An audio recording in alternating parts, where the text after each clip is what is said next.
Which person who died too early in life had the most potential? I'm going historical. Prince Arthur Tudor. He died at the age of 15, leaving his younger brother Henry to become Henry VIII of England. Arthur was apparently more of a scholar than anything else, compared to his brother who was more into the idea of being a warrior king. Had Arthur survived and gone on to become king, then global history would have taken a very different turn. My husband. He was special to me, yes, but he was important to his patients. We all know about the docs that are dismissive, condescending, and are just all-around jerks. My husband, even at his most burnt out, wasn't like that. He was the type you pray you get. The one that will actually listen, who will figure out what's going on. It didn't matter if you were female, a POC, trans, or any combination. He was listening. He was going to treat your pain. He wasn't going to send you home until he had an answer. I knew this about him, but it was confirmed by the patients that left messages on his obituary page. Sure, he did the usual emergency med life-saving things. But a car accident is easy.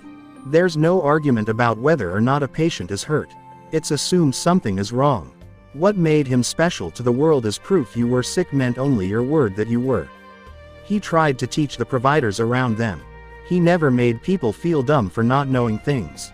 He wanted people to be motivated to do better, and bullying or dismissive behavior doesn't help with that.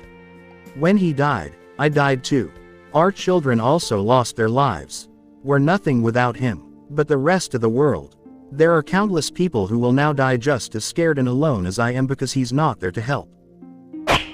Cliff Burton, the bassist of Metallica, taught all the other bandmates musical theory, harmonies, and all that stuff because he was the only one who was actually musically trained in school. He died in a bus accident when they were on tour. He and Kirk, still the lead guitarist in the band, were choosing who would sleep on top of the bunk bed. It was supposed to be Kirk, but Cliff insisted that he'd sleep on top. When the accident happened, he was thrown out, the bus lost traction, and it landed right on top of him. The sad part is it would have been either him or Kirk. There's no way to know. My aunt had 2 babies that died shortly after birth. I had a classmate who needed a heart transplant but couldn't get one and died in junior high. My sister had a classmate who died of cancer. I used to live about 3 blocks from Caltech. Every year, 1 to 2 kids there buckle under pressure and hang themselves. It's easy, I guess, to say, Jim Morrison would have released more great music. Edgar Allan Poe would have revolutionized literature. But there are so many people who die so young that there's just no way to know what they'd have been capable of.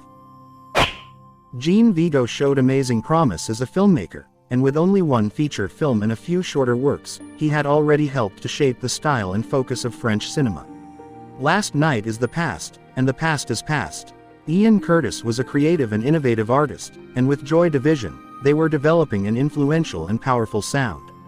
Existence, well, what does it matter? I exist on the best terms I can. Franz Kafka, his imagination, prose, and profoundly philosophical insights were truly powerful and speak to a universal experience under modernity. You wouldn't believe the kind of person I could become if you wanted it. Amy Winehouse would probably have been on par with or surpassed Adele at some point.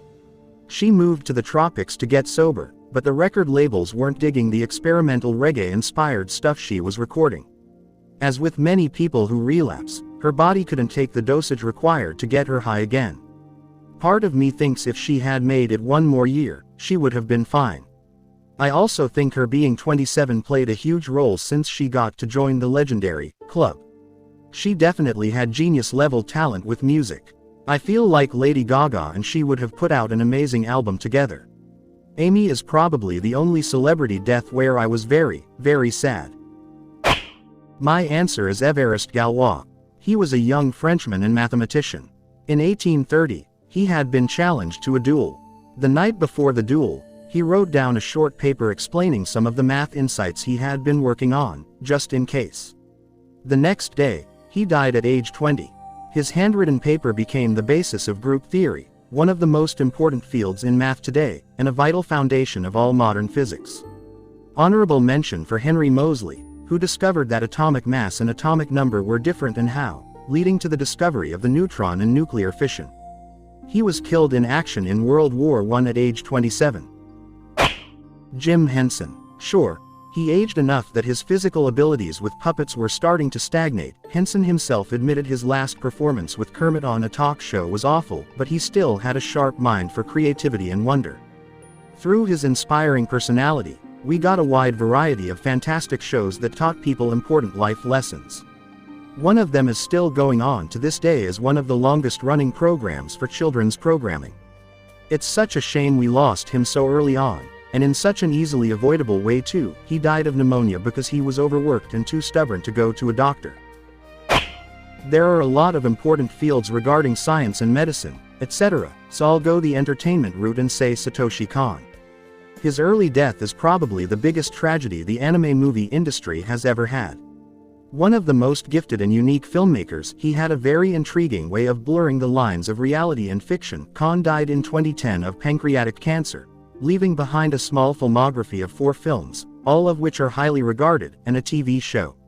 He also was a huge influence on Hollywood, where directors like Christopher Nolan and Darren Aronofsky implemented ideas from Kon's work into their movies. Think of the hotel hallway fight from Inception, the bathtub moment in Requiem for a Dream, or the entirety of Black Swan. Not the most well-known name, but a personal role model for me, animator Monty Oum, the creator of the show RWBY. The company behind RWBY, Rooster Teeth, is a husk of what it once was, and it would die without RWBY. Monty poured everything he had into making things just because he thought they were cool. He wasn't the best animator, or the best at rigging, or at modeling, or writing, but he knew that he was the best at doing all those things and the best at doing those things in his style. He died in 2015 at age 33 from an allergic reaction. Mac Miller. He left the world with a plethora of beautiful, bumping, awesome, and sad music for us to listen to forever, but there could have been so much more of his discography to develop. He has a lot of unreleased music, but there was supposed to be another rap album after Swimming and Circles that was to be more akin to Good AM. I would have loved to listen to more Mac for the rest of my life, but unfortunately, all I can listen to is what he has released. I'm not disappointed, as his music is amazing, but I would have loved to have more. I bought swimming tickets for his Vancouver show, but he died a couple of months before that concert. It was the first time I would have seen Mac, despite listening to him for 3 years at that point.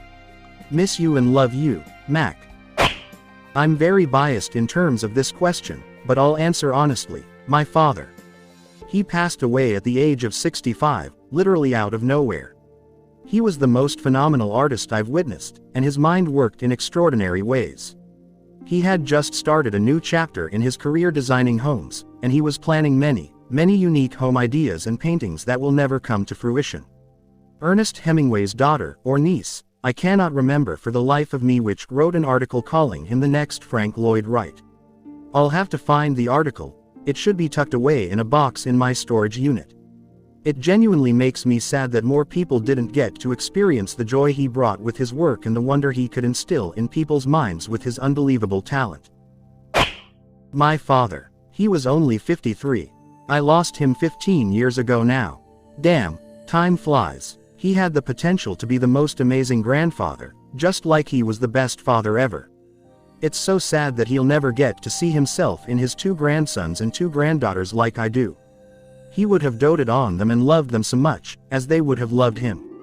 He was a quiet and humble man, well liked and respected as a teacher for 30 years. I still have people he taught talk to me about how much they liked having him as a teacher. Losing him changed my mother too. I could never blame her, of course, as she lost the man she was meant to spend the rest of her life with and has never been able to reconcile with it. They met when she was 18, and he was 24.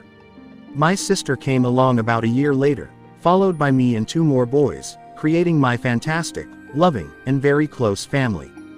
They loved each other immeasurably, and we lost the potential to see them grow old together. Buy the combi van they wanted, Dad joked about painting it pink with purple polka dots, haha, and tour across our home country, Australia, seeing all the amazing sights they dreamed about seeing. They also lost the potential to see how they raised their kids to be very close. We are all still very good friends and hang out all the time, a rarity among siblings. I lost the potential to sit and watch the game Dad loved so much, rugby league, with him and share his love for the game, which I now have too. I didn't really get into it that much when I was younger, though I would watch some games with him while growing up, to hang out with him, and had a team I supported. Now I sit and watch games, and I know his spirit is watching with me, his big goofy grin on his face, with the pride of a loving father. Miss you, Dad, always will, love you. Musical theater writer and composer Jonathan Larson died of an aortic dissection 10 days before his 36th birthday. He had gone to the hospital with chest pains and been told it was probably just stress because his brand new musical was about to start performances off-Broadway. His roommate found him dead on the floor of their unheated apartment the night before the first public performance of Rent at New York Theater Workshop. He would go on to win 3 posthumous Tony Awards and a posthumous Pulitzer Prize for Drama. Thanks for watching the video. Don't forget to like and subscribe to our channel so you don't miss out on the best Reddit stories.